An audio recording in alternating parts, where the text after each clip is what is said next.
आप सबका हमारे चैनल हिंदी बॉन्ड पर हार्दिक स्वागत है। मैं अभिनव विश्वा हूँ। अगर मैं अपना संक्षिप्त परिचय दूँ तो मैं उत्तर प्रदेश के गाजीपुर शहर का रहने वाला हूँ। इस साल जून की नेट परीक्षा में मैंने जेआरएफ उत्तीर्ण किया है और ये मेरा चौथा अटेम्प्ट था। इस वीडियो में हम लोग बात करने वाले हैं किस तरीके से कम समय में एक सफल रणनीति के साथ हम इस परीक्षा में अच्छा स्कोर कर सकें और अपने पहले अटेम्प्ट में नेट अथवा जेआरएफ जैसी उपलब्धि को प्राप्त कर सकें। सबसे पहले बात करता हूँ कि क्यों मुझे 4 अटेम्प्ट लग गए इस एग्जाम को क्वालिफाई करने में। अगर मैं अपनी गलतियों को अगर रेखांकित करूँ, सबसे बड़ी गलती जो मानता हूँ, जो हर एस्पायरेंट करता है, जो आखिरी में वो 3-4 क्वेश्चन का भविष्य बन के हमारे सामने प्रस्तुत होता है कि हमारा जेआरएफ नहीं हुआ और नेट पे अटक जाते हैं, तो वो चीज़ रिविजन है। मेरी सबसे बड़ी गलती क्या थी कि मैं एग्जाम से 1 महीने पहले जब सब कोई रिवाइज करता था, तो मेरा ये फोकस होता था कि मैं और कितनी नई चीज़ें पढ़ लूँ। एक खुद पे आत्मविश्वास भी था, या कह सकते हैं कि अति आत्मविश्वास था कि यार कर लूँगा रिवाइज, मुझे सब कुछ कंठस्थ होता है। वो चीज़ मेरे लिए सबसे बड़ा डिफैक्टर बन गया, जो बार-बार मेरा सिलेक्शन हो नहीं पाया। इसीलिए मैं 2-2 बार मेरा पहली बार में मेरा 72 क्वेश्चन सही था, उसके बाद दूसरे अटेम्प्ट में मेरा 79 क्वेश्चन सही था, उसके बाद मेरा 94 क्वेश्चन और इस बार तब जाके मेरा 107 क्वेश्चन हुआ है। रीज़न ये कि फॉर्म आने के बाद मुझे मालूम था कि मैंने 70 से 80% सिलेबस पढ़ चुका हूँ। मेरा काम तो रिवाइज करना, मॉक देना है। इस 3 महीनों में मार्च, अप्रैल और जून, इस पूरे महीने में मैंने केवल मॉक दिया है और जो कुछ मैंने पढ़ा है मैं उसको जितनी बार हो सके मैं उतनी बार दोहरा चुका हूँ।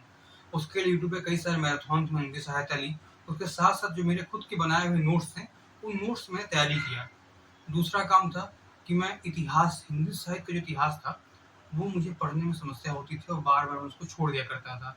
जबकि प्रत्यक्ष रूप से और अप्रत्यक्ष रूप से वो सिलेबस एक बहुत बड़ा हिस्सा है, जो टेस्ट के माध्यम में भी, या कह सकते हैं स्वयं इतिहास के रूप में आपके सामने आएगा और उस क्वेश्चन पे आप आपत्ति भी लगाएँगे कि सिलेबस के बाहर आया तब भी कहीं न कहीं से वो लिंक बना के पेपर के अंदर मौजूद रहेगा। इस बार मैंने इतिहास में सिंपल काम किया। जितने भी राइटर नेट पर सिलेबस में लगे हुए हैं, यूनिट 5 से लेकर यूनिट 10 के अंदर जितने राइटर थे, उन सारे राइटर्स का पूरा इतिहास मैं लिख-लिख के याद करता। मेरी स्ट्रेटजी बहुत सिंपल थी। मैं डेली 5 राइटर को उठाता। मान लीजिए मैंने छायावाद के चारों स्तंभों को उठा लिया। महादेवी जी, निराला जी, सुमित्रानंद पंत जी और जयशंकर प्रसाद जी। इन पाँचों चारों लोगों का मैंने इतिहास उठाया। इन लोगों ने कौन-कौन रचनाएँ की हैं, प्रमुख कौन-सी हैं, कौन-सी रचनाएँ एग्ज़ाम में बहुत पूछी गई हैं और साथ-साथ जैसे जयशंकर प्रसाद जी का नाटक लगा है, मैंने उनके सारे नाटकों को याद कर लिया। कहानी संग्रह है तो कितनी कहानियाँ उन्होंने लिखी हैं। इस तरीके से आप हर राइटर, जितने आपको अगर इतिहास बहुत बड़ा है, कवर करने जाएँगे तो वो कवर करना बहुत ही मुश्किल है। इसके लिए आधुनिक काल में वो सारे रचनाकार जो आपके नेट के सिलेबस में लगे हुए हैं, आप उन सारे रचनाकारों का इतिहास याद कर लीजिए। वो सेल्फ सफिशिएंट है। उसी के अंदर से क्वेश्चन आएँगे। इसके साथ-साथ आदिकाल, रीतिकाल और भक्ति काल के लिए मैंने दृष्टि पब्लिकेशन किताब का उपयोग किया। उसके हर पोर्शन के आखिरी में, हर चैप्टर के आखिरी में 150 से 100 क्वेश्चन दिए हुए हैं। उन सारे क्वेश्चनों को मैंने मल्टीपल टाइम रिवाइज़ किया। इसके कारणवश मेरे बहुत सारे क्वेश्चन सही हुए। मेरा काव्यशास्त्र गलत होता था, काव्यशास्त्र के लिए मैंने चैटजीपीटी का प्रयोग किया। जो चैप्टर या पॉइंट में पढ़ने में, समझने में दिक्कत होती थी, तो उसको मैं सरल रूप से चैटजीपीटी से या डीपसीक जैसे एआई ऐप से पढ़ लिया करता था। साथ-साथ मैंने ये देखा पीवाईक्यू के एनालिसिस से कि राइटर्स का या आलोचकों का क्रम पूछा जा रहा है, तो उस क्रम जैसे क्वेश्चन को सॉल्व करने के वही मैंने फिर इतिहासकार या रचनाकारों वाली स्थिति को मैंने अपनाया। मैं बार-बार लिखता और बार-बार मैं उसको याद करता रफ पे उसको। यही एक प्रमाणित तरीका है, क्योंकि जितना आप रफ पे लिखेंगे, उसके साथ-साथ जब आप उसको रिवाइज़ करेंगे, आपको मालूम चलेगा आपने कितनी मेहनत की है। क्योंकि लास्ट टाइम में हर छात्र को एक संशय होता है कि यार कहीं भूल ना जाऊँ, जो पढ़ा याद ना रहे। लेकिन जब आप वो रफ कार्य लिखे रहेंगे हाथ से, तो आपकी वो हैंड मेमोरी के अंदर रहेगा। पेपर में आपको कॉन्फिडेंस देगा। और आखिरी के दिनों में जब आपको खुद पे संशय रहता है, तो उन दिनों वो आपके लिए सबसे बड़ा रामबाण अस्त्र रहेगा। इसके साथ-साथ और कुछ काम नहीं करना है आपको। आपको पीवाईक्यू का एनालिसिस करना है। 2018 से लेकर अब तक 2025 जून तक जितने भी एग्ज़ाम हुए हैं, आप उनको देखिए, किस तरह के प्रश्न उठे हैं, उस हिसाब से अपनी तैयारी करिए। क्या पैटर्न चेंज रहा है, किस प्रकार के प्रश्न पूछे जा रहे हैं, क्योंकि प्रीवियस ईयर क्वेश्चन से निश्चित है कि हर साल कम से कम 15 से 20 क्वेश्चन रिपीट होते हैं, जो बहुत ही आपको फ़ायदा करेगा परीक्षा के अंदर। मैंने इस बार एक ही सिंपल रणनीति अपनाई। मेरा 70 से 80% सिलेबस कंप्लीट था। मैंने बस उस सिलेबस को जितना हो सके उतना रिवाइज़ किया और जितना हो उसे रिहर्स किया। रिहर्स इंसान मतलब कि उसको मैं पीवाईक्यू और मॉक के थ्रू लगाया करता। जो क्वेश्चन मुझसे गलत होते हैं क्वेश्चन को सेपरेट नोटबुक पे मैं लिख के उसको याद करता, और उसके साथ साथ मैं जितना हो सके रात को डेली मैं 1 से 2 घंटे रिवाइज पे लगाता। मैं रफ कॉपी भी जो मैंने दिन भर पढ़ा उसको मैं एक बार कोशिश करता कि देख के एक बार बिना देखे लिख के प्रयास करूँ।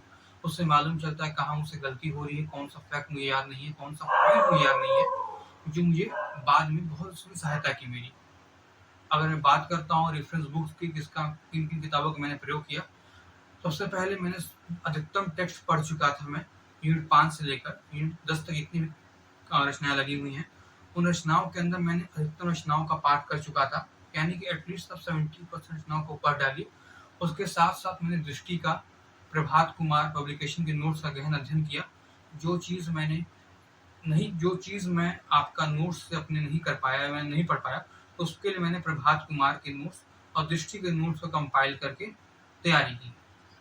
हर विद्यार्थी से यही मेरा अनुरोध है, सबसे पहले आप हिंदी कहानी उठाइए, क्योंकि हिंदी कहानी बहुत रुचिकर है, और जिस कहानीकार को पढ़िए उस कहानीकार के सारे कहानी संग्रह और प्रमुख कहानियों को लिख के एक पेज में उस कहानी से चिपका दीजिए, क्योंकि जब भी आप रिवाइज करेंगे तो आपका इतिहास के साथ साथ आपका टेक्स्ट भी रिवाइज होता रहेगा। इसके साथ साथ मैंने मॉक दिया। मेरा एक टारगेट था कि डेली मुझे मॉक देना है, डेली मुझे मॉक लगाना है पेपर 1 का और हिंदी का। मॉक लगाने से ये मालूम चलता है कितने प्रश्न हमारे सही हो रहे हैं, कितना हमारा गलत हो रहा है, मेरा रेंज क्या है। मेरा रेंज वही था कि हिंदी में 65 से 70 क्वेश्चन 100 में से, और पेपर 1 के अंदर मेरा था 35 से 40 क्वेश्चन। ये मेरा रेंज था, और वही रेंज मेरा, उसी रेंज में नंबर आए।